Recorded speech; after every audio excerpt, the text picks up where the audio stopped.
صلاة الله وسلام على من أوحي القرآن صلاة الله وسلام على من أوحي القرآن وأهل بيته الكرام وصحبه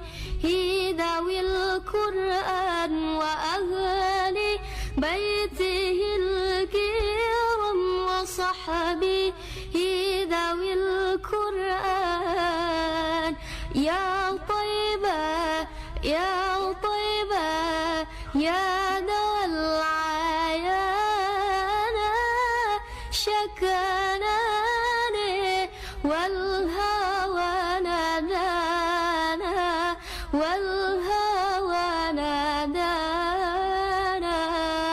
أحمد يا حبيبي أحمد يا حبيبي أحمد يا حبيبي يا حبيبي سلام عليك سلام